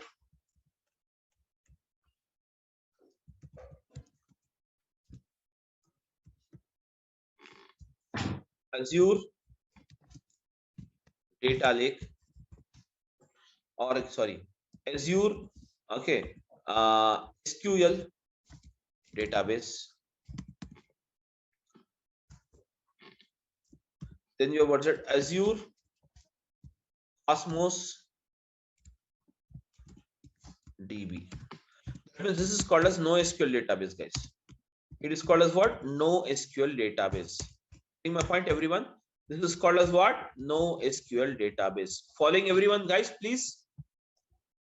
This is called as what? NoSQL database. And afterwards, we can have the next one. What is it? Azure Elastic Pools. Can you see here? These are the various storages you have it. Wherein, out of all the storage, this storage is going to retire in 2024. Hence, we cannot create only this. Rest of all we can create and we can use it. Getting my point? Hence, rest of all we can create and we can use it. Only this storage you cannot create it, guys. That is called as what? Azure Data Lake Gen 1. Azure Data Lake, what is that? Okay, guys, Azure Data Lake Gen 1 you cannot create it. Rest of all you can create it. Now, in Azure, totally you have 90 plus storages. How many? 90 plus storages are there. Now, guys, I'll show you the storages, how the storages appears. So these are the, I'm just go to the portal, take a portal. I'm just sharing the screen here. New screen, I'm sharing it, all of you. How to begin here? How to start? All of you. Yes, guys, I'm audible, guys. Please come out, all of you. Yes, sir. A portal, can you see here? Just type it here. Portal.azure.com. Portal.azure.com. Use a web page directly called portal.azure.com.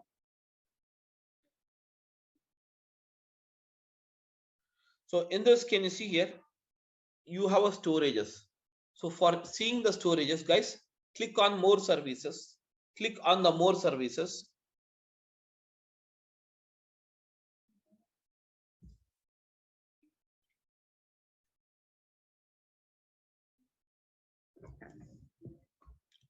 Click on the more services, guys. Can you see it? These are all the storages you can say. I'll show you the storages.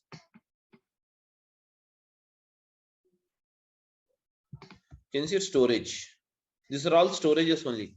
Storage accounts, recovery service vaults, data lake Gen 1, storage, okay, sync service, Azure Stack Edge, Azure Data Box, okay. Then you have that data shares, HPC caches. All these are the storages you can use it, okay. That means you have 90 plus storages are there which you can use it.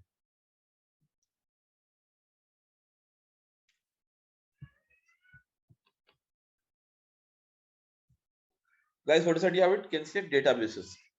Can see all of you? Yes, everyone? Yes, sir. Yes. These are all the storages you can have it. So in Azure, totally you have 90 plus storages you have. Okay. So this is how. Now, how to log into this portal, guys? I will tell you one more way. So now, guys, I'm just showing you. Use, first of all, azure.com.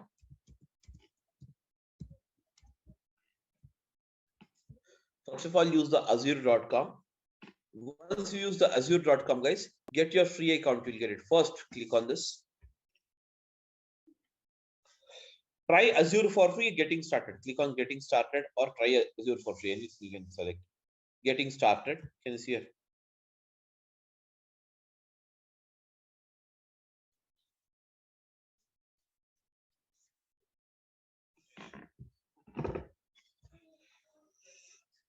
Anyways, it's taking me directly because I'm already logged in, so hence it's taking me. So guys, here what we can do is, if you just click on this get started, it will ask you some of your details. That is your the mail ID, etc. Once you enter your mail ID, everything, guys, then finally it will ask you for the credit card. If you provide the credit card, it will deduct 2 rupees from your credit card, guys. Okay, guys. So yes, guys, tell me. Okay, sir.